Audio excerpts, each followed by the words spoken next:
अच्छा जी, हमने फजल वाला सवाल शुरू किया था। फजल हो गया था। हैं? आवाज नहीं आ रही। क्या? फजल इधर ही हो गया था। हैं? वैसे तो अल्लाह का फजल है।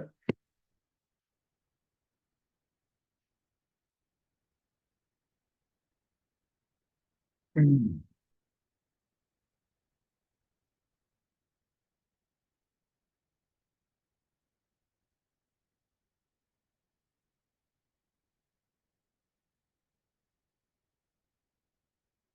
अच्छा ये बताइए, नन्ना मुन्ना का सवाल करें जरा। रिसर्च यकम जनवरी को स्टार्ट हुई।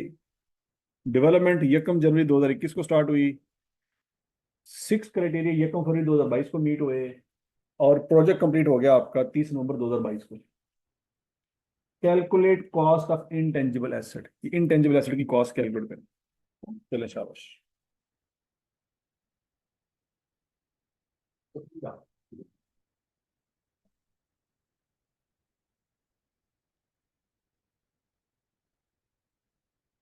हाँ भाई, क्या आंसर आया?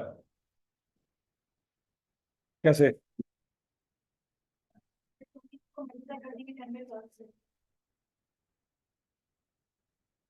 ये 10 मिलियन कहाँ जाएगा?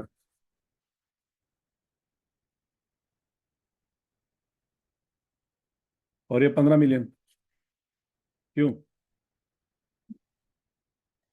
तो बच्चों, इसका मतलब है कि अगर डेवलपमेंट स्टार्ट हो भी जाए, तो जब तक क्राइटेरिया मीट नहीं होगा, वो सारे का सारा कहाँ जाएगा? प्रॉफिट एंड लॉस में जाएगा। तो ये बात समझ लगी? नहीं समझ लगी। बैलेंस शीट में कब जाएगा? जब 6 क्राइटेरिया मीट होंगे। ठीक हो गया। तो 6 क्राइटेरिया मीट हुए, उस किस साल में मीट हुए? 2022 में। खर्चा कितना आया 2022 में? अब इस 22 मिलियन का क्या करेंगे? 10 बाय, आवाज नहीं आई। 10 डिवाइडेड बाय 11 आएगा। ये है वो चबल जो आपने पेपर में मारनी है। 11 क्यों आएगा?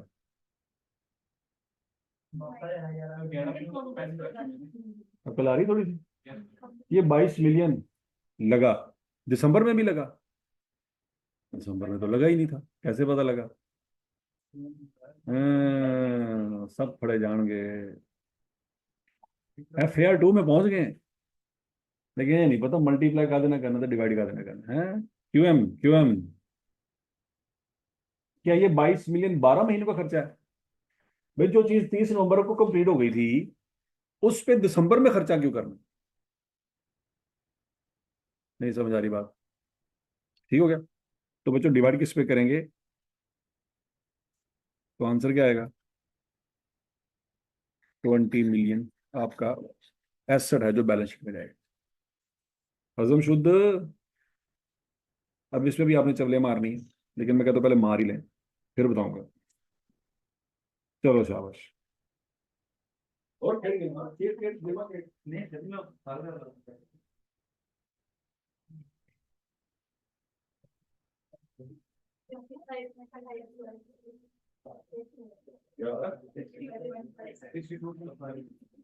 कैसे बताएं जरा। देखो, ये 100 मिलियन खर्चा क्या पूरे 100 मिलियन का खर्चा पूरे 12 महीनों का हुआ? नहीं।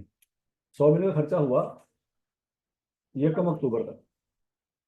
तो कितने महीने खर्चा हुआ? 12 महीने तो नहीं हुआ, 8 महीने खर्चा हुआ। तो 8 पे डिवाइड करेंगे। क्राइटेरिया का मीट हुआ ये कम मई को। तो मई, जून, जुलाई, अगस्त और सितंबर, कितने महीने बनते हैं? तो 100 million divided by 8 multiply by 5। हाँ जी। 55.5 से कहाँ से आया? है?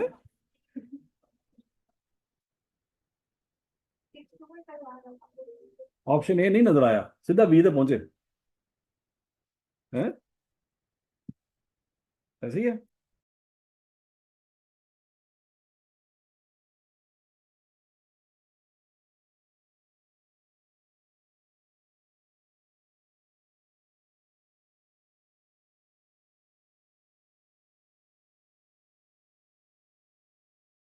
कैलकुलेशन में आपने कैसे कैसे ब्लेंडर मारने पेपर में। हाँ?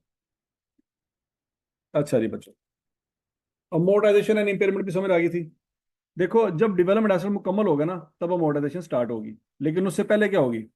उससे पहले इम्पेयरमेंट होगी। मतलब 3 साल तक डेवलपमेंट चल रही है, तो हर साल के एंड पे देखेंगे आपकी वैल्यू क्या बनती है और उसकी क्या कहते हैं, रिकवरेबल अमाउंट कितनी, उसको आपस में क्या करेंगे, कंपेयर।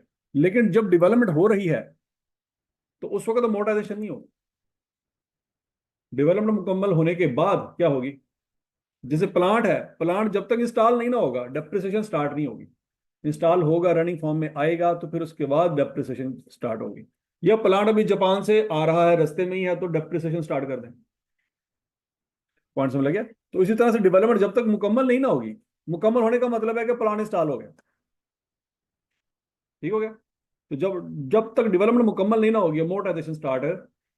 लेकिन अगर प्लांट रास्ते में आ रहा है और एक्सीडेंट हो गया, डेप्रिसिएशन तो नहीं चार्ज करेंगे, लेकिन इम्पेयरमेंट करेंगे। नहीं समझ रही? N intangible asset may either be assessed as having a finite useful life और एन इनडेफिनिट यूजफुल लाइफ। अब यहाँ पे भी दो पंगे हैं। कुछ ऐसे एसेट होते हैं जिनकी लाइफ होती है लिमिटेड, 5 साल, 10 साल, 15 साल। तो जिनकी लाइफ आपको पता है उस पर तो आप डेप्रिसिएशन चार्ज कर सकते हैं। लेकिन जिनकी लाइफ ही नहीं पता, तो उन पर आप डेप्रिसिएशन चार्ज नहीं कर सकते। ऐसे ही है। हाँ, लेकिन उनकी इंपेयरमेंट हो सकती है। उनकी क्या हो सकती है? अब फर्ज करें जी मैकडोनल्ड है या केएफसी है या गोरमे है, इनको क्या, इनको पता है कि इनके जो ब्रांड की वैल्यू है 10 साल बाद खत्म हो जाएगी, 15 साल बाद खत्म हो जाएगी? क्या पेप्सी को पता है जो 100 साल से ज्यादा उसका टाइम हो चुका है वो अगले 5 साल में बंद हो जाएगी? तो इनकी जो फिर ब्रांड वैल्यू होती है या इनकी जो गुडविल होती है, क्या इसकी कोई लाइफ है? कोई लाइफ नहीं है। तो ऐसी चीजें जिनकी कोई लाइफ नहीं है उनको आप डेप्रिशिएट कर सकते हैं। उनको आप डेप्रिशिएट, क्योंकि डेप्रिसिएशन के लिए क्या चीज जरूरी है? Useful life. अब यूजफुल लाइफ को पता ही नहीं है आपको, तो डेप्रिसिएशन कैसे चार्ज करेंगे? तो उस सूरत में बच्चों आप अमोर्टाइजेशन तो नहीं कर सकते, लेकिन आप क्या कर सकते हैं, उसकी कैरिंग वैल्यू को उसकी रिकवरेबल वैल्यू से क्या कर सकते हैं, कंपेयर कर सकते हैं। समझ आ गई? An asset that have finite useful life is amortized, whereas those that have indefinite useful life are not amortized. जिनकी लिमिट लाइफ है उनको आप डेप्रिशिएट करेंगे, और जिनकी लाइफ का पता नहीं है वो डेप्रिशिएट नहीं। Impairment testing. Intangible assets that have finite useful life are tested in the same way as property, plant and equipment are tested for impairment. देखो, इम्पेयरमेंट तो हमेशा होगी, चाहे अमोर्टाइजेशन आप चार्ज कर रहे हैं चाहे आप नहीं कर रहे, दोनों सूरतों में इम्पेयरमेंट होगी। क्यों? क्योंकि आपने प्रॉपर्टी प्लांट इक्विपमेंट में पढ़ा था डेप्रिसिएशन होने के बावजूद इम्पेयरमेंट होती थी, चाहे कॉस्ट मॉडल हो चाहे रीवैल्यूएशन मॉडल हो, इम्पेयरमेंट ने जान नहीं छोड़नी। तो एक ऐसा एसेट जिसकी लिमिटेड लाइफ है, डेप्रिशिएट भी हो रहा है लेकिन इम्पेयर भी हो रहा है। अच्छा, एसेट जिसकी लिमिटेड लाइफ है वो रीवैल्यूएशन मॉडल पे है, लेकिन फिर भी उसकी इम्पेयरमेंट होती थी, पढ़ा ना हमने? और बोलो तो सही। तो वही बात बच्चों यहाँ पे है कि चाहे उनकी फिनिट यूजफुल लाइफ है, इसके बावजूद उनकी अमोर्टाइजेशन तो होगी, लेकिन उनकी इंपेयरमेंट टेस्टिंग भी होगी। वो पॉइंट समझ आ गया? लेकिन आइए 16 में हमने पढ़ा था कि इंपेयरमेंट ये नहीं कि 24 घंटे इंपेयरमेंट टेस्टिंग होगी, कोई इंडिकेटर नजर आएगा तो इंपेयरमेंट होगी। याद आ रहा कुछ कुछ? एक्सटर्नल इंडिकेटर और इंटरनल इंडिकेटर। तो मतलब ये है कि ऐसे एसेट जिनकी लाइफ लिमिटेड है वो मोटाइज हो रहे हैं। क्या हो रहे हैं? उनकी ऑलरेडी वैल्यू कम हो रही है, तो उनके लिए टेंशन लेने की जरूरत है। टेंशन कब लेंगे? नहीं नहीं, जिनकी लाइफ लिमिटेड है उसकी टेंशन कब लेंगे?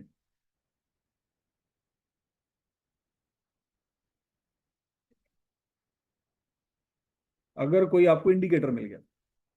इंडिकेटर कैसे मिल गया?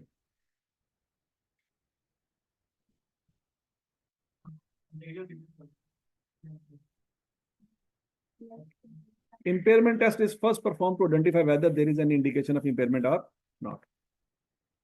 Then, if there appears to be material impairment, the recoverable amount is calculated and compared to the carrying amount.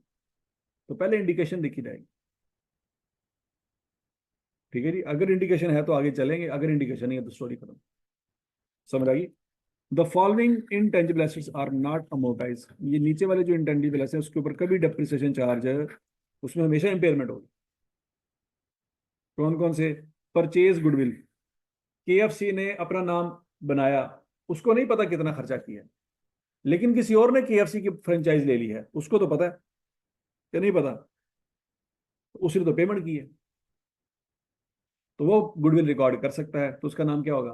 Purchase goodwill, क्योंकि उसने पेमेंट की। तो समझ लगी बात की? Intangible assets are not yet available for use, या वो इंटेंजिबल एसेट जो अभी कंप्लीट नहीं हुए, जैसे डेवलपमेंट है, वो अभी कंप्लीट है, तो जो कंप्लीट नहीं हुए उन पे अमोर्टाइजेशन होगी, तो फिर क्या होगी? इम्पेयरमेंट होगी। मतलब इस पे कोई अमोर्टाइजेशन नहीं है और इस पे भी कोई अमोर्टाइजेशन, तो फिर अगर अमोर्टाइजेशन नहीं है तो फिर क्या है? Impairment. And intangible asset with indefinite useful life, इसमें भी अमोर्टाइजेशन नहीं है, तो फिर क्या है? इम्पेयरमेंट। इन तीनों पे अमोर्टाइजेशन नहीं है, तो अगर वैल्यू कम होगी तो क्या करेंगे? इम्पेयरमेंट कर। हजम शुद्ध। Instead, the recoverable amount must be estimated every year, irrespective of whether there is any indication that suggests a possible impairment. वो कहता है ऐसे एसेट जिनकी फिनिट लाइफ है, उसमें इंडिकेटर का वेट करेंगे, चाहे 5 साल तक आपको इंडिकेटर ना मिले, इंपेयरमेंट नहीं होगी। लेकिन ऐसे एसेट, इसका क्या करेंगे? हैं? हर साल क्या करेंगे?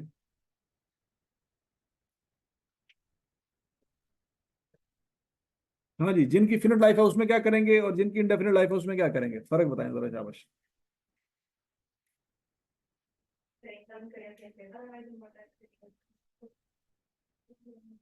और जिनकी इंडेफिनिट लाइफ है क्या करेंगे? हर 5 साल बाद। हाँ, चाहे इंडिकेटर हो या ना हो। समझ लगी बात? कब इंडिकेटर का वेट करेंगे? हाँ? जब लिमिटेड लाइफ होगी तब क्या करेंगे? इंडिकेटर देखेंगे, चाहे 5 साल तक आपको कोई इंडिकेटर नहीं मिला तो कोई इंपेयरमेंट नहीं होगी। और ऐसे एसेट जिसकी लिमिटेड लाइफ नहीं है, इनडेफिनिट लाइफ है, उनको हर साल इंपेयर नहीं करेंगे, खोते हो, उनको हर साल टेस्ट करेंगे कि आया उनकी रिकवरेबल अमाउंट कैरिंग अमाउंट से ज्यादा है कि कम है, तो रिपेयर हो जाएगा। तो फिर उसको क्या कहते हैं? टेस्ट। तो आपने कहा नहीं, रिपेयर ही करेंगे, टेस्ट नहीं करेंगे। मतलब टेस्ट करेंगे तो फेल ही होंगे, ज्यादा टेस्ट करने की जरूरत ही नहीं है, इसलिए टेस्ट नहीं देते हम। नहीं नहीं नहीं, आपका मतलब यही है कि सर हमेशा फेल ही होंगे, क्यों? क्योंकि टेस्ट देंगे तो फेल होंगे, लिहाजा टेस्ट देने की जरूरत नहीं। तो इंपेयरमेंट टेस्ट कुछ और चीज है, इंपेयरमेंट होना कुछ और चीज है। समझ आई बात? क्या मतलब? टेस्ट करेंगे तो पता चलेगा पास है, या आप कह रहे हैं चूंकि फेल हैं तो टेस्ट ही नहीं देना। ये तो दो डिफरेंट बातें हैं ना। कंसेप्ट नहीं क्लियर हो गया अभी तक? हो गया, चलो very good. Amortisation, only intangible asset with finite lives are amortise, ये अभी भी बात हमने की है। तमाम एसेट की अमोर्टाइजेशन नहीं होगी। किस किस की नहीं होगी? किन किन एसेट्स की अमोर्टाइजेशन नहीं होगी?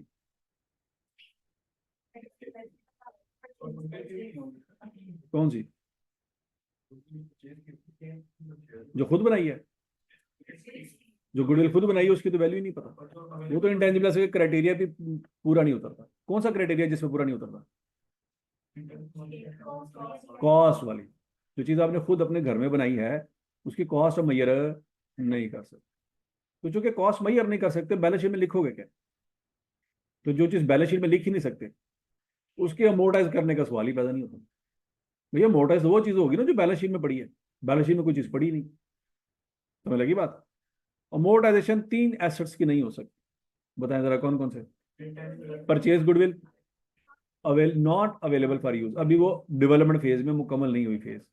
और तीसरा, ऐसे इन्फिनिट नहीं खोते हो, क्या वर्ड है उसके लिए? इनडेफिनिट। इन्फिनिट और इनडेफिनिट में फर्क होता है, वही है।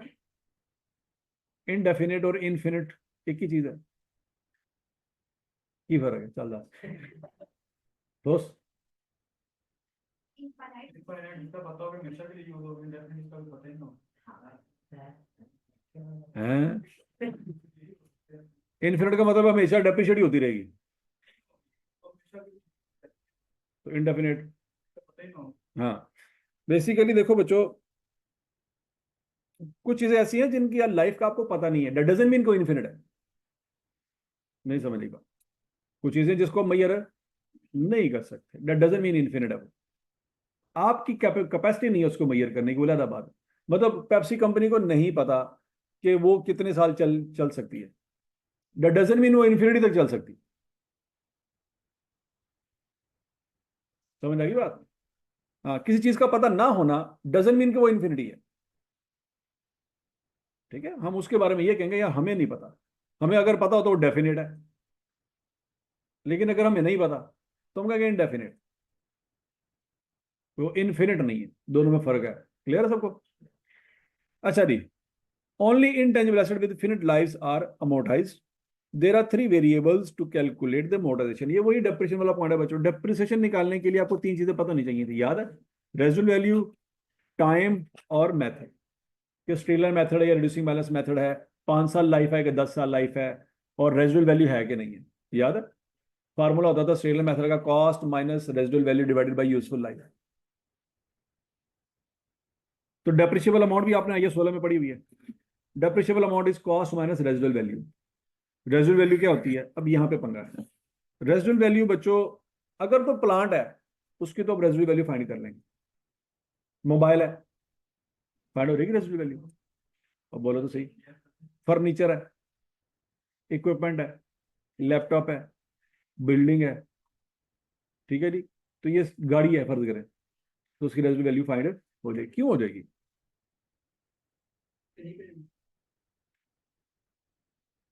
सोचो जरा, गाड़ी की रेजिडुअल वैल्यू कैसे फाइंड हो जाएगी?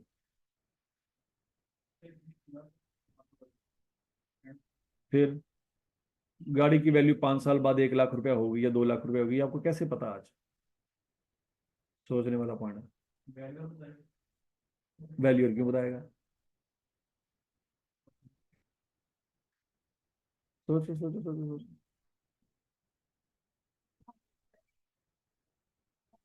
नहीं, जरूरी तो नहीं है कि जो चीज़ें फिजिकल एग्जिस्टेंस करते हैं वैल्यू सिर्फ उसी की होती है। जिनकी फिजिकल एग्जिस्टेंस नहीं होती वैल्यू तो उनकी भी होती है। तो अगर उनकी वैल्यू है तो फिर रेजिडुअल वैल्यू भी होगी। याद रखो ना। हाँ, मेन पॉइंट ये है कि उनकी मार्केट है। किसकी मार्केट है? जो एसेट फिजिकल एग्जिस्ट करते हैं उनकी मार्केट है। मोबाइल बेचने जाएंगे तो मार्केट है कि नहीं है? कहाँ पे है?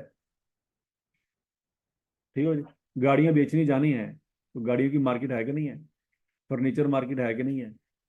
वो बात समझ आ रही कि नहीं आ रही? तो जो चीज़ें हम बात कर रहे हैं उनकी मार्केट है। असल मसला ये है कि इनटेंजिबल एसेट की मार्केट कोई नहीं, जहाँ पे कोई सेलर हो बायर हो। नहीं समझ आई?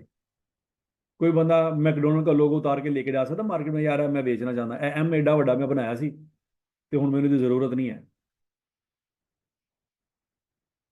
बात में लगी कि नहीं लगी? तो in case of intangible asset the residual value is always assume to be zero. हमेशा जीरो अज्यूम करेंगे। क्यों? क्योंकि बाय डिफॉल्ट हमें पता है उसकी मार्केट ही कोई नहीं। और ठीक है, अनलेस देखो मैकडोनल्ड पेप्सी वालों ने अगर पेप्सी बेचनी हो, पेप्सी कंपनी बेचनी हो, तो क्या ऑफिस सेंटर की तरह कोई मार्केट है जहाँ पे जाके वो पेप्सी कंपनी बेच देंगे? नहीं। कोई एक आधा बंदा ही होगा जो उसको बाय करने में इंटरेस्टेड होगा। इसका इसका मतलब ये है कि फिर उस कंपनी को बेचने के लिए उसके पास अन्य वाले लोग अवेलेबल नहीं है जिसको उन्होंने बेचनी। तो इक्का दुक्का लोग होंगे, और उन इक्का दुक्का लोगों को भी पता कि सिर्फ हम ही हैं, तो लिहाजा वो अपनी मर्जी का रेट लगाएंगे। जब आपको पूरा पता हो कि पूरे गांव में सिर्फ एक ही दुकान है जिसमें मोबाइल सेल हो सकता है, और उसको भी पता है कि मेरी ही दुकान है, दूसरी कोई दुकान नहीं है, तो क्या वो मोबाइल का रेट सही लगाएगा? उसको पता है मेरे को मेरे तो की तो बेच ही नहीं सकता। समझ आ रही कि नहीं आ रही? वो फिर ब्लैकमेलिंग पोजीशन में है, तो वो फिर वैल्यू नहीं सही लगा रहे। ठीक है जी। तो हम बाय डिफॉल्ट अज्यूम करेंगे कि तमाम इंटेंजिबल एसेट उनकी फ्यूचर में 5 साल बाद, 10 साल बाद, 15 साल बाद रेजिडुअल वैल्यू क्या होगी? जीरो होगी। अनलेस अब कंडीशन है कि कब जीरो नहीं होगी? A third party has committed to purchase asset at the end of its useful life. वो जैसे लोग कहते नहीं है कि यार मोबाइल तेरा बड़ा अच्छा है, तो यार तू इस्तेमाल कर, 4-5 साल बाद जो तू बेचना है ना, सब तो पहले मैनू पूछ लेंगे। बात सुन लीजिए, तो आपके दिमाग में एक बायर आ गया कि आपके पता क्या, जब भी मैंने मोबाइल चेंज करना हुआ ना, तो मैं ये मोबाइल उसको दे दूंगा क्योंकि उसने कहा था। समझ आ रही है? और वो अगर अच्छा रेट नहीं लगाएगा तो कोई मसला नहीं, मैं फीस सेंटर जाके भेज दूंगा, लेकिन पहले मैं उससे बात करूंगा। ठीक हो गया? अगला पॉइंट। और there is an active market for the asset and. अच्छा, यहाँ पे और है और यहाँ पे एंड है, मतलब क्या है?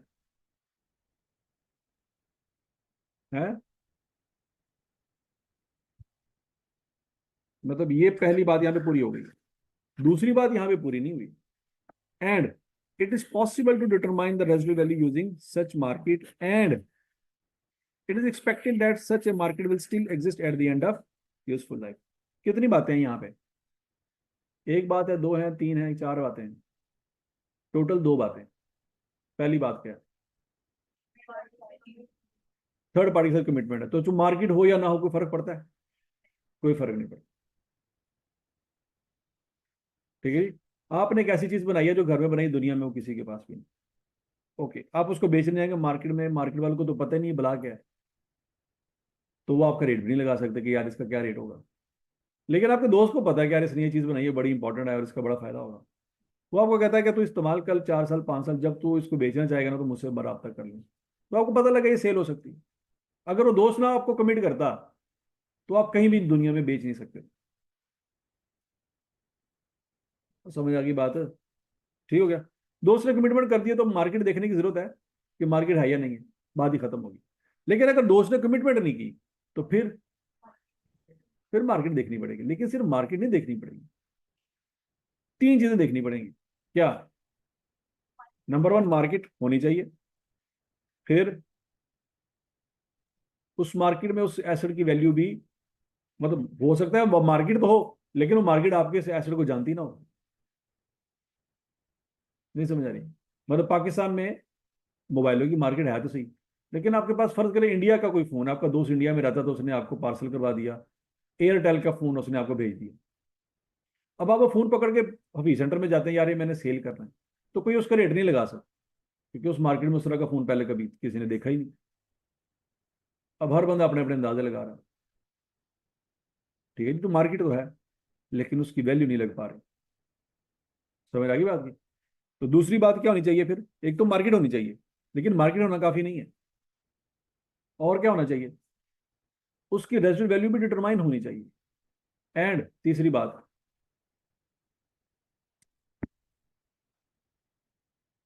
तीसरी बात क्या है रही?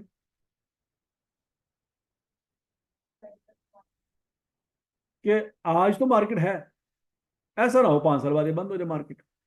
तो ये भी आपको यकीन होना चाहिए कि यार मेरे पैदा होने तो पहले भी मार्केट मौजूद सी, तो मेरे मरने तो बाद भी थी होएगी, ये 5 साल बाद बंद नहीं हो जाएगी। समझ आ गई बात? ठीक हो गई? तो पहली बात सिर्फ यही, अगर किसी ने कमिटमेंट कर दी बात खत्म। और दूसरी बात क्या है? मार्केट पता नहीं चाहिए, रेजिडुअल वैल्यू पता नहीं चाहिए। और जब आप ये बेचने जाएं 5 साल बाद, तो ऐसा ना हो मार्केट गायब हो गए। तो अगर 5 साल बाद मार्केट गायब होगी तो इसका मतलब रेजिडुअल वैल्यू 1 सेकेंड जीरो है। तो फिर वो मार्केट 5 साल बाद भी एग्जिस्ट करनी चाहिए। मोबाइलों की मार्केट तो 5 साल बाद एग्जिस्ट करेगी, इसमें तो कोई मसला नहीं है। गाड़ियों की मार्केट भी एग्जिस्ट करेगी, क्योंकि कई 100 सालों से ऐसी है। तो मसला ये है कि ये मुख्तलिफ किस्म के जो इनटेंजिबल एसेट आजकल पैदा हो गए हैं, उनकी मार्केट होगी 5 साल बाद कि नहीं होगी, ये एक वोलेटाइल किस्म की मार्केट है। बहुत सारी मार्केटें ओपन होती हैं, खत्म हो जाती हैं। आवाज में लगी? Trademarks, registered design to identify the manufacturers goods. मतलब आप एक चीज बनाई है आपने, आपने सबसे पहले जाके क्या किया, उसको रजिस्टर करवा लिया। जैसे टेस्ला वालों ने बैटरी बनाई, ये बैटरी इतने 100 घंटे चल सकती है एक दफा चार्ज करने के बाद, तो सबसे पहले वो जाके क्या करेंगे, उसको रजिस्टर करवाएंगे कि कोई और ना इस तरह की बैटरी बना ले। ये आइडिया हमारे दिमाग में आया था, हम इसको पहले रजिस्टर करवाते हैं। ठीक है जी? एप्पल और गूगल की, एप्पल की और सैमसंग की हमेशा लड़ाई चलती रहती है आपस में। एप्पल वाले कहते हैं जी ये डिजाइनर ने हमारा चोरी किया, सैमसंग वाले कहते हैं ये वाला फार्मूला उन्होंने हमारा चोरी किया। अब दोनों कंपनियां मोबाइल की फील्ड में है, कुछ ना कुछ चीजें तो कॉमन निकल आएंगी। तो वो फिर क्या करते हैं, वो जैसे ही कोई चीज बनाते हैं जाके फौरन रजिस्टर करवाते हैं। इससे पहले कि अगर ये कैमरा इस तरह का डिजाइन का हमने बनाया है, तो जो दिमाग में आइडिया हमारे आया वो उनके भी तो आ सकता है। तो फौरन वो क्या करते हैं, जाके रजिस्टर करवाते हैं। उसका फायदा ये होता है कि अगर उनके दिमाग में इंडिपेंडेंटली आइडिया आया भी था ना, अब वो आइडिया उनका नहीं रहा, क्योंकि वो हमने पहले रजिस्टर करवा लिया। समझ आ गई बात की? तो patents, official document giving the holder the right to make, use और sell an asset, example new medicine और सॉफ्टवेयर। आपने कोई नया सॉफ्टवेयर बनाया, जाकर रजिस्टर करवा लो। कोई नई मेडिसिन बनाई है, जाकर रजिस्टर करवा लो। तो रजिस्ट्रेशन से ये होगा कि लॉ आपको फिर प्रोटेक्ट करेगा। बात में लगी कि नहीं लगी? ये जिस तरह से यूनिक यूनिक एकेडमी नाम सुना? यूनिक एकेडमी लाहौर में दो तरह की हैं। कितनी तरह की हैं? एक असली है, एक जाली है। और मजे की बात यह है, जो जाली है वो असली है, और जो असली है वो जाली है। समझ आ रही बात?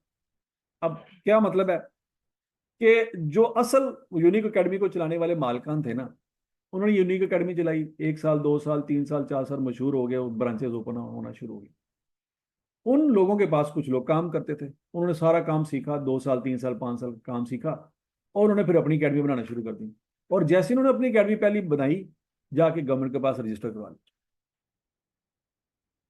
तो ओरिजिनल ऑनर रजिस्टर नहीं करवा सका। बाद उन्होंने क्या किया, उसको रजिस्टर करवा लिया। उनको पता था कि हमने अकेडमी खोली तो फटा पड़ जाएगा, तो लिहाजा पहले वो कहाँ गए, रजिस्टर करवाने। अब कोर्ट में केस चलेगा, तो जीतेगा कौन? जिसने रजिस्टर करवा लिया। लॉ तो कहता भाई जो रजिस्टर हो गया। अब जो रजिस्टर हो गया है वो जाली है।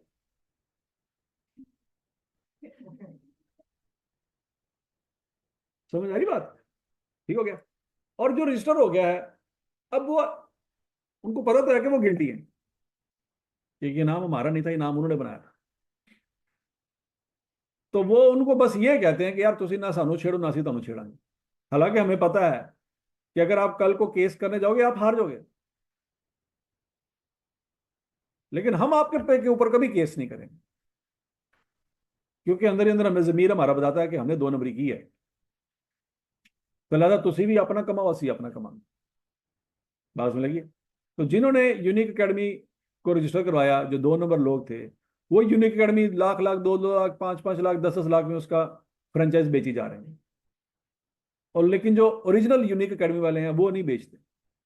वो अगर बेचें भी किसी जानने वाले को, रिश्तेदार को, तो करोड़ों की वो गुडविल बेचेंगे। तो ये बात में लगी है? तो फिर वो भी सोचेगा यार इन्होंने मैं जो करोड़ रुपया देना है, उन्होंने मैं 5 लाख क्यों ना देना, नाम तो सेम ही है। नहीं समझ आ रही? तो उनके कारोबार का उन्होंने पट्ठा पाया हुआ है। तो ऐसे भी होता है। समझ आ गई? तो इसलिए यूरोप में सबसे ज्यादा अक्लमंदी वाला काम क्या है, कि जैसे कोई चीज बनाइए रजिस्टर करवा लो भाई, कल को लड़ाई ना हो। ठीक है जी? In process research and development, ये भी मैंने आपको शुरू शुरू में बताया था कि आपने एक रिसर्च एंड डेवलपमेंट काम शुरू किया, साल 2 साल 3 साल 4 साल, जब वो चीज बनने के करीब पहुंची थी, अब उन्हें फोन किया कनाडा आ जा। अब सारा कुछ छोड़ छाड़ के कनाडा निकल गया। पीछे आपके दोस्त ने फोन किया कि यारो तो जरा तू काम कर रहा है ना, सानू दे दे, तेरे कड़े काम का। आपने कहा ठीक है, लेकिन आपने कहा यार देखो मैंने उसमें मेहनत बड़ी की है, मैं नहीं देना चाहता। वो कहेगा तेनों सीने लाख रुपए देने हैं। आपको लानत भेजो मेहनत में, पैसे आंदे पे ना आंदे हो। नहीं बात हो लगी? मतलब वो मुफ्त में मांगेगा तो तकलीफ तो होगी कि मैंने उसके ऊपर इतनी मेहनत की है। वो कहना मेरे को पैसे ले लाए। फिर आप कहेंगे ठीक है। तो आप क्या कर रहे हैं, जो काम आप छोड़ के जा चुके हैं वो आप किसी और को बेच देंगे। लेकिन अब उसमें एक और पंगा है, आपने जो रिसर्च की थी, रिसर्च के ऊपर भी तो पैसे लगे थे ना। फर्ज करो जी रिसर्च के ऊपर लगा 1 लाख रुपया, कितना लगा, और डेवलपमेंट के ऊपर लगा 50,000 रुपया। टोटल खर्चा कितना हुआ? आपका दोस्त आया, दोस्त ने कहा यार मेनू दे दे, तो आप उसे 50,000 मांगेंगे।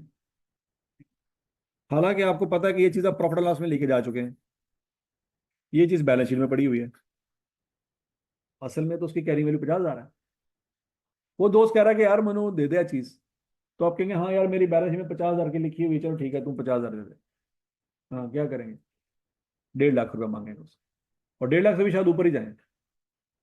अब तो तू दोस्त है, वैसे तो मेरा 5 लाख का खर्चा हुआ था, लेकिन तू मेरा दोस्त है, तुझसे सिर्फ 2.5 लाख लूंगा, 50% डिस्काउंट। नहीं बात समझ लगी? वो तो उसको बाद में पता लगेगा ना अगर मैं चूना क्या लगाया। और बात समझ लगी कि नहीं लगी? कितना खर्चा हुआ है? 1.5 लाख। ठीक हो गया? अब पॉइंट ये है कि जिस दोस्त ने आपको 1.5 लाख रुपया दे के ये चीज ले ली है, आपके नजदीक उसमें से 1 लाख रुपया प्रॉफिट एंड लॉस में लेके जा चुके हैं, लेकिन उसने तो फिर उस रिसर्च के भी पैसे पे किए, और आपने उसको बता भी दिया है कि भाईजान ये रिसर्च के ऊपर मेरा इतना खर्चा आया था, डेवलपमेंट के ऊपर मेरा इतना खर्चा आया था, लेकिन उसने तो पैसे पे किए। अब वो रिसर्च फेज को क्या करेगा? प्रॉफिट एंड लॉस में लेके जाएगा, बैलेंस शीट में। अब वो बैलेंस शीट में लेके जाएगा, हालांकि आप प्रॉफिट एंड लॉस में लेके। समझ आ गई बात? उसने परचेज की, और दूसरी बात, उसने परचेज की है यही सोच के की होगी ना कि फ्यूचर में बेनिफिट है। उसको क्राइटेरिया पहले दिन से मीट हुआ होगा, क्योंकि वो जिस चीज का फ्यूचर में फायदा ही कोई नहीं, वो क्यों परचेज कर रहा है? वो पागल है। नहीं समझ आ रही? लेकिन हो सकता है कि जिस आइडिया पे आप काम कर रहे हो वो उसको उसी तरीके से कंप्लीट ना करे, उसमें अपना भी बीच में कोई रेसिपी डाले कि यार थोड़ा सा इसको ऐसे भी होना चाहिए। नहीं समझ लगी? मतलब आप एक रोबोट बना रहे थे भालू की टाइप का, उसने कहा यार भालू तो बहुत सुस्त होता है, कुत्ते की टाइप रिपोर्ट बनाते हैं, वो जरा तेज तेज चल के जाएगा, भालू तो स्लो स्लो चलता है। तो उसने आइडिया आपका लिया, लेकिन उसमें अपना भी उसने आइडिया बीच में मिक्स करना शुरू कर दिया। जब वो अपना आइडिया बीच में मिक्स करेगा तो हो सकता है वो सोचेगा बैठ के कि यार मैं जो काम करने जा रहा हूँ हो सकता है कल को इसका फायदा हो, लेकिन ये भी हो सकता है कि ये सारा आइडिया डूब जाए। तो वो फिर अपने भी रिसर्च करेगा, क्योंकि वो सारे का सारा आइडिया आपका कॉपी नहीं कर रहा, बीच में अपना भी ऐड कर रहा है। तो समटाइम हो सकता है कि 1.5 लाख रुपया लगाने के बाद भी वो रिसर्च कर रहा हो। क्या कर रहा हो? क्योंकि वो उस आइडिया को फॉलो नहीं कर रहा जो आप कर रहे थे। आप अपने आइडिया के मुताबिक तो डेवलपमेंट फेज क्रॉस कर चुके हैं, 6 क्राइटेरिया मीट करवा चुके हैं, सारा कुछ करवा चुके हैं। अब वो चीज बाय करेगा तो आइडिया अपना यूज करेगा कि आपके वाला फॉलो करेगा? उसका आइडिया है तभी तो उसने आपसे बाय किया। तो आप उसको ये नहीं कह सकते कि यार आइडिया चूंकि मेरा था, बाय तो तुम मुझसे कर ले, लेकिन तूने अल्टीमेटली आइडिया मेरा ही फॉलो करना है, अपना नहीं करना। तो कहेगा मैं बाय कर ली, प्रॉपर्टी मेरी होगी, प्रॉपर्टी जो तो मेरी होगी तो मैं जो मर्जी करा। नहीं समझ आ रही? आपने एक मकान बनाया 2 करोड़ रुपए का, बेच दिया 2.5 करोड़ रुपए का। आपने कहा यार चूंकि ये मकान मैंने बनाया है, मेरे दादा वो इस कमरे में रहते थे और दादा इस कमरे में रहते थे, तो मैं नहीं चाहता कि उनकी यादों को, उनके बनाए हुए कमरों को मैं बेड़ा गर्क करने दूं, तो तूने इन कमरों को तोड़ना फोड़ना नहीं है। तो आप उसको कह सकते हैं। वो कहना तेन शर्म नहीं आई जो तेरे दादा बुदी यादा तो प्रोटेक्ट करनी सी, तो तू मकान बेचता। तो सादा अल्फाज दादा बुदी यादा बेचती है, तो जो तो बेचती तेन तकलीफ कादी हो रही है?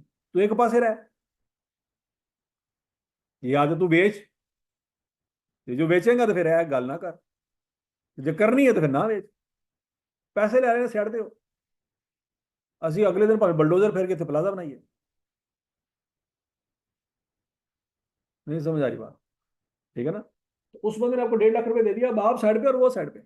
अब आप उसको कोई बात नहीं डिक्टेट कर सकते कि यार इंज कर ले इंज कर ले। वो कहेगा हमारा मसला है कि हम उसका क्या करें। ठीक हो गया? नंबर 2, अब वो उसके ऊपर अगर अपना आइडिया अप्लाई करता है तो दोबारा से वो रिसर्च करेगा। तो जब दोबारा से वो रिसर्च करेगा तो वो रिसर्च प्रॉफिट एंड लॉस में जाएगी, लेकिन ये वाली रिसर्च जो आपने की थी ये प्रॉफिट एंड लॉस में नहीं जाएगी, ये बैलेंस शीट में जाएगी सीधी। ठीक है जी? फर्स्ट को 1.5 लाख रुपए उसने आपको पे किया 2021 में। कब पे किया? 21 में। 22 में भी रिसर्च करता रहा, 23 में भी रिसर्च करता रहा, 24 में भी रिसर्च करता रहा, 25 में जाके उसकी डेवलपमेंट शुरू हुई है। तो 22, 23, 24 के खर्चे, और ये वाली वैल्यू ये बैलेंस शीट में। क्या इस पे अमोर्टाइजेशन चार्ज होगी?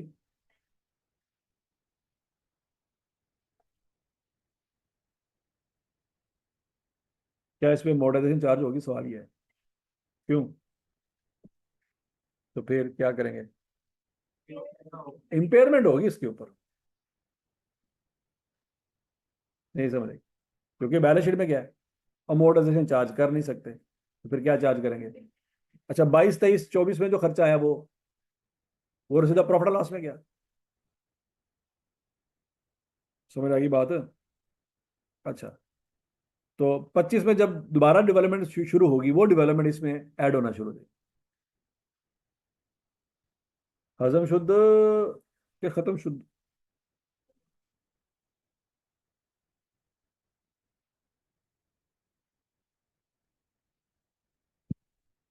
अच्छा जी बच्चों, अभी एग्जांपल देखें और मुझे इसकी एंट्री पास करके दें, जल्दी कर।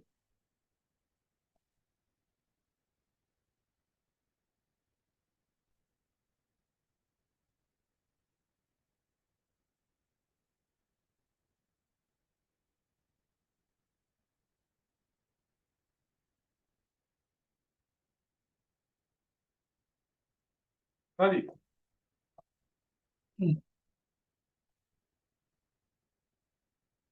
ये देखो जी, ये 4 लाख रुपया तो पे कर चुके हैं ना, ये सिरा सिरा कहाँ जाएगा? बैलेंस शीट में, ऐसे ही है। अच्छा जी, अब उसके बाद उसने क्या किया, further research into possible market was consider necessary, मजीद रिसर्च की गई। ये कहाँ जाएगा? प्रॉफिट एंड लॉस में जाएगा। incurred evenly throughout the year, all recognition criteria for capitalization as development asset were met on यकम जून 2001। क्राइटेरिया का मीट हुआ, तो क्या ये सारे का सारा बैलेंस शीट में जाएगा? 7 मंथ का जाएगा, क्यों? तो हमारा साल कब खत्म हो रहा है? 31 दिसंबर को हो रहा है। तो बच्चों उसने पूछा एंट्रियां पास करनी है, क्या पास करनी है? तो जो आपने पैसे दे दिए उसकी एंट्री क्या होगी बच्चों? इनटेंजिबल एसेट, डेबिट, कैश या बैंक क्रेडिट। ठीक हो गया? अच्छा जी, फिर मजीद खर्चा कितना हुआ जी? 2 लाख और 4 लाख 80 हजार। ठीक हो गया जी, टोटल खर्चा कितना हुआ? 680, कैश क्रेडिट। उसमें से 2 लाख कहाँ जाएगा? प्रॉफिट एंड लॉस में जाएगा। और बाकी 2 लाख डेवलपमेंट का है, लेकिन वो भी एक्सपेंस है, वो भी कहाँ जाएगा? प्रॉफिट एंड लॉस में। लेकिन बाकी 280 कहाँ जाएगा? ये बैलेंस शीट में जाएगा, ये एसेट है। ऊपर वाला भी एक्सपेंस है, ये भी एक्सपेंस है, और ये एसेट। एंट्री आ गई समझ? अब बोलो तो सही।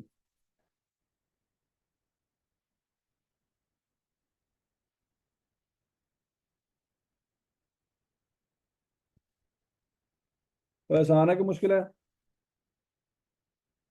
अभी तक तो आसान है, ये बहुत अच्छे अल्फाज होते हैं। फिर में जाते जाते अकल आ ही जाती है।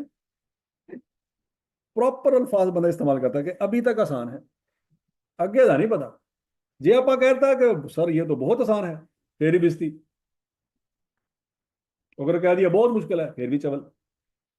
तो लिहाजा प्रॉपर वर्ड कौन सा है? हाँ।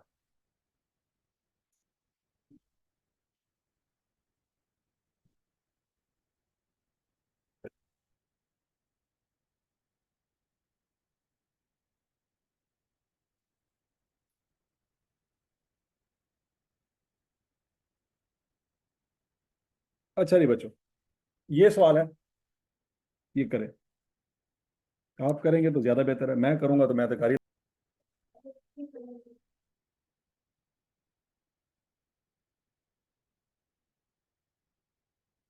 हाँ भाई, आ गया सर।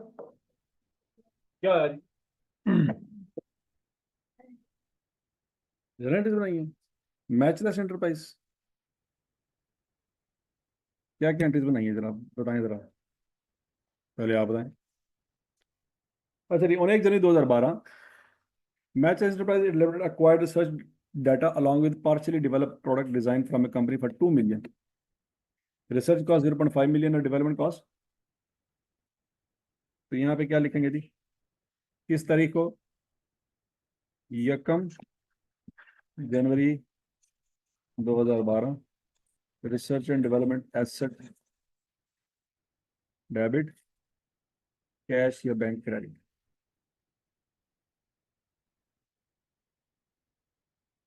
ठीक हो गया? The product design was handed over to production department on 1 November 2012. Subsequent to acquisition, MEL incurred 0.7 million on research and 2.5 million on the development finalization of product design. It is expected that this product design would provide economic benefit to the company for next 5 years. अच्छा, यहाँ पे उसने development के बारे में नहीं बताया कि क्राइटेरिया मीट हुआ है या नहीं हुआ, तो क्या करें? तो बाय डिफॉल्ट अज्यूम करेंगे कि पहले दिन से क्राइटेरिया मीट हो गया। ठीक हो गया? तो क्या एंट्री पास करेंगे बच्चों? रिसर्च एक्सपेंस डेबिट कितने से? 0.7 मिलियन से। डेवलपमेंट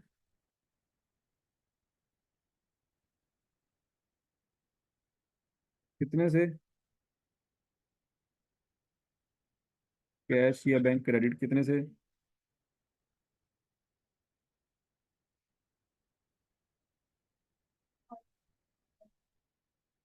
ये किस तरीके को है जी?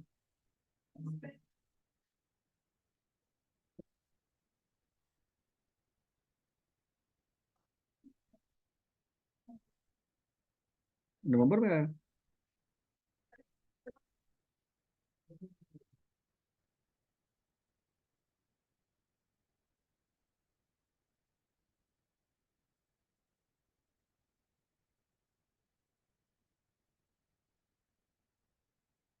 अच्छा जी।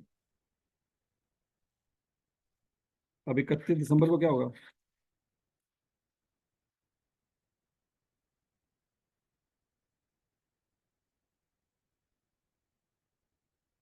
Amortisation expense debit, accumulated amortisation credit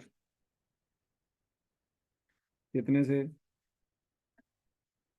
कैसे?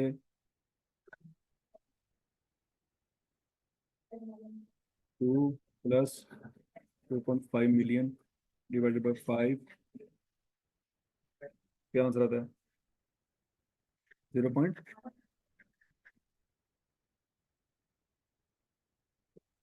ठीक है जी। हजम शुद्ध।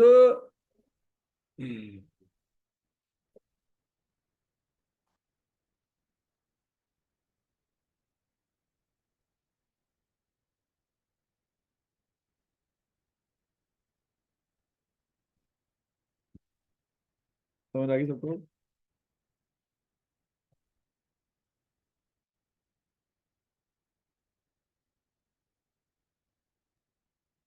है, यही सवाल था।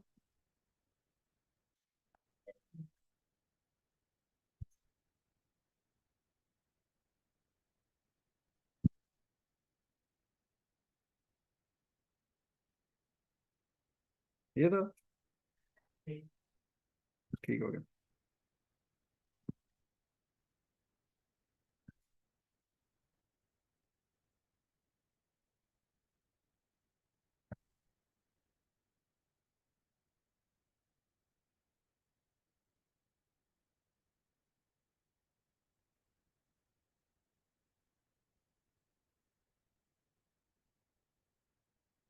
Extra practice question.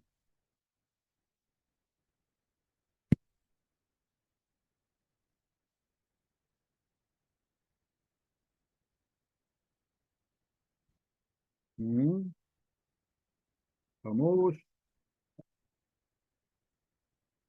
16 नंबर का सवाल आया बच्चों। कितने नंबर का सवाल आया? 16 नंबर। बनाना क्या है? नोट। ये वही नोट है जो हमने ये 16 का पढ़ा।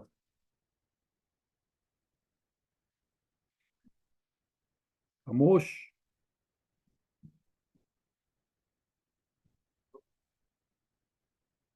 हाँ?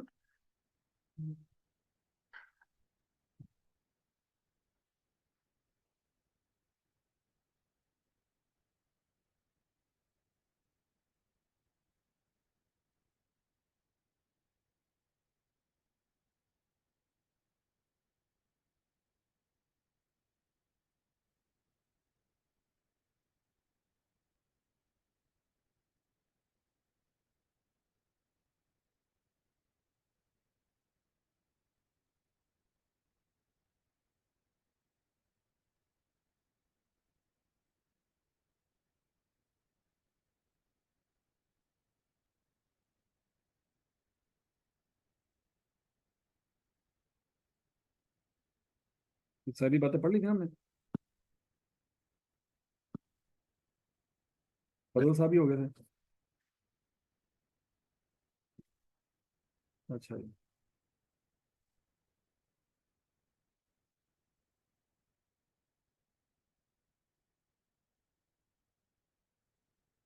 अच्छा जी। अब बच्चों जरा देखते हैं, बिजनेस कम्बिनेशन से मुराद ये है कि एक कंपनी ने दूसरी कंपनी को बाय कर लिया। जैसे जैज ने वारिद को बाय किया और यूफोन ने टेलीनॉर को बाय कर लिया। ठीक हो गया जी। इस तरह से होता रहता है कि एक कंपनी दूसरी कंपनी में इन्वेस्टमेंट करती रहती है, उसको एक्वायर कर लेती है या मर्ज कर लेती है, जो भी मामला है। अब यूफोन ने अगर टेलीनॉर को या जैज ने अगर वारिद को बाय किया होगा तो सिर्फ खंबे बाय किए होंगे। बहुत सारी चीजें ऐसी होंगी जो इनटेंजिबल होंगी। बात समझ आ रही है ना? टेलीनॉर वाले कह सकते हैं ना, हमने इतने साल लगा के इतने लाख कस्टमर बनाए हैं, उन कस्टमर ने आपको फ्यूचर में हमेशा हमेशा बिजनेस देना ही देना है। वो हमने मेहनत की है, अब बैठे बैठाए खाएंगे, तो उनके तो पैसे दें हमें। कस्टमर लिस्ट, वो अपने कस्टमर की लिस्ट प्रोवाइड कर रहे हैं यूफोन वालों को। तो वारिद वाले अपने कस्टमर की लिस्ट किसको प्रोवाइड करके गए हैं? जायज वालों को। ये हमारे कस्टमर है, आज के बाद ये आपको रेवेन्यू देंगे। ऐसा थोड़ी कि उन कस्टमर ने अब सिमें निकाल के फेंक दी होंगी वारिद वालों ने। समझ आ रही कि नहीं आ रही? तो बच्चों, बिजनेस कॉम्बिनेशन में क्या होता है कि आपने कुछ तो टेंजिबल आइटम्स होती हैं जिनके पैसे देने होते हैं, कुछ इनटेंजिबल आइटम भी होती है जिनके पैसे देने होते हैं। ठीक है जी। Any intangible asset identified in a business combination will be recognized as both recognition criteria are deemed to be recognized। दोनों क्राइटेरिया से क्या मुराद है?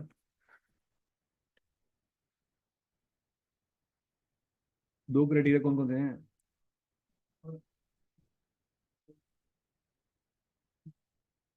ठीक है जी। The probability recognition criteria always considered to be satisfied for intangible asset acquired in a business combination. This is because the fair value of intangible asset reflects expectation about the probability that the expected future economic benefit embodied in the asset will flow to the company। Definitely आप वो customer list ले रहे हैं तो आपको यकीन है ना कि उससे फायदा होगा फ्यूचर में, तभी तो कस्टमर ले रहे होंगे। वरना आप कहेंगे यार वो कस्टमर हमारी तरफ से फारग। अब वो उन लोगों के करेंगे सिमें बंद, तो आएंगे तो हमारे पास जैज का नंबर लेंगे।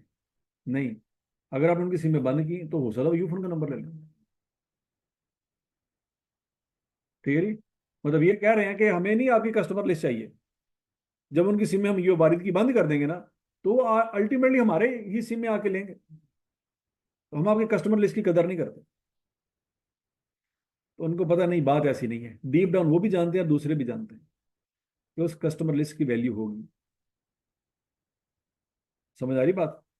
इन other words, the entity expects there to be an inflow of economic benefit. जो कंपनी उस लिस्ट के पैसे दे रही है उसको पता है कि हमें इन लोगों से फ्यूचर में रेवेन्यू आएगा। ठीक हो गया?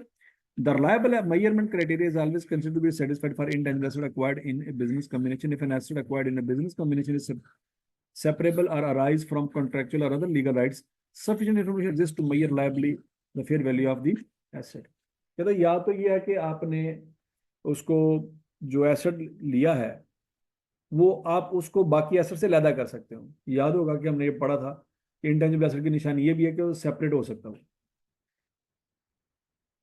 तो एक तो वो सेपरेट हो सकता हो, दूसरा उसके कोई लीगल राइट्स भी हो। मतलब लिस्ट अगर आपके पास है तो ऐसा ना हो कि वो जाते जाते यूफोन वालों को भी लिस्ट दे गए। मतलब वो लिस्ट जो आपको बेची है वही लिस्ट उनको दे गए कि तुसी घेरा पास है, तुसी घेरा पालो, वो घेरा पास है वो पाला, और दोनों से उन्होंने पैसे ले लिए। ठीक है जी। तो लीगल राइट्स भी होने चाहिए कि अगर लिस्ट हमें बेची है ना तो सिर्फ हमें ही बेची हो, दूसरी कंपनी को ना जाते जाते बेची हो। समझ लगी? Sufficient information exists to measure the liability, the fair value of the asset। This means that the intangible asset that was not recognized in the financial of the new subsidiary might be recognized in the consolidated financial statement। वो क्या कह रहा है? वो कहता है हो सकता है वो कस्टमर लिस्ट जिन्होंने बनाई है उन्होंने उसको रिकॉर्ड ना किया अपनी किताबों में। क्यों? क्योंकि उन्होंने बनाई तो थी, लेकिन उनको पता नहीं था खर्चा कितना है। लेकिन पेरेंट कंपनी जिसने वो कंपनी बाय की है उसको पता है। क्यों? क्योंकि उसने पैसे दिए हैं, उसको तो पता है। जिसने बनाई है उसको नहीं पता, लेकिन जिसने बाय किया उसको पता। हजम शुद्ध। तो कहता हो सकता है सब्सिडरी की फाइनेंशियल स्टेटमेंट में वो एसेट नजर ना आए, लेकिन पेरेंट की फाइनेंशियल स्टेटमेंट में वो नजर आना शुरू हो जाएगी। समझ आ गई बात?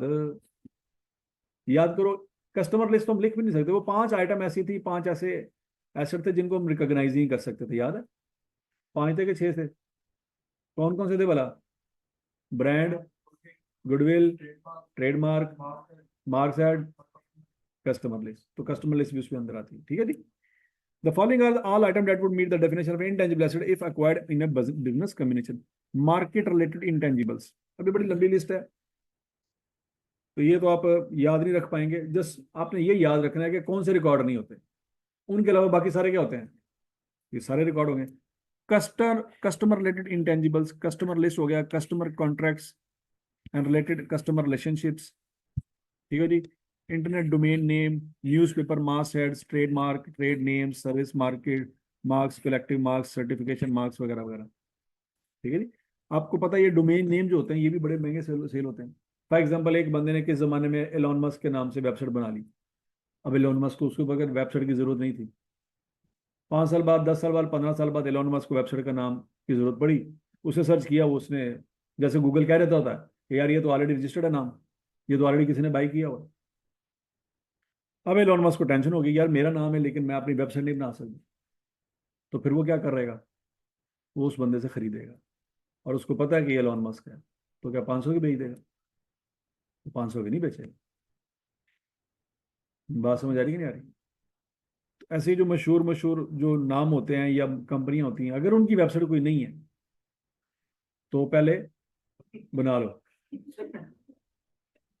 बनाने में टाइम कितना लगना है, जैसे ईमेल एड्रेस बनाते हैं, ठीक हो गया नहीं? तो जब उनको जरूरत पड़ेगी 5 साल बाद, 10 साल बाद, तो ढूंढेंगे कि यार वो किधर गया नाम थोड़ा। Artistic related intangibles, books, magazine वगैरह वगैरह, ये सारी लंबी सी स्टोरी है। Cost guidance, if an intangible asset is acquired in a business communication, cost is the fair value at the acquisition date. तो जो आप पैसा लगाएंगे वही उसकी फेयर वैल्यू होगी, जो पैसे आप देंगे वही उसका क्या होगी। क्योंकि आपके अलावा देखो, पॉइंट ये है कि टेलीनॉर को यूफोन के अलावा को परचेज नहीं कर सकता। कि टेलीनॉर जाते जाते रीसेंटर में अपनी सारी कंपनी बेच के जाता। उसको पता है कि मेरी जैसी कंपनी को बाय करने के लिए 2-3 बंदी मार्केट में अवेलेबल है, और जैज की वैसे कैपेसिटी फुल हो चुकी है वारिस को परचेज करके। तो जैज तो वैसी कंपटीशन से आउट है, तो यूफोन ही है जो बाय कर सकते। तो समझ आ गई बात की? मोबिलिंग किनू कहते हैं? हाँ, तो मोबिलिंग किसका है? शाबाश, दौर बेटे मुत्तरे थे। मतलब मोबिलिंग कोई हो रहा था, जैज कोई हो रहा है। ये बंदा करे कसम। इन प्रोसेस रिसर्च एंड डेवलपमेंट, वो भी वंस अगेन बच्चों वही स्टोरी है जो पहले हम मैं सुना चुका हूँ, कि जितनी भी रिसर्च वगैरह डेवलपमेंट वगैरह की है उसके पैसे दिए होंगे, बाकी आपने बाद में देने हैं जो भी है।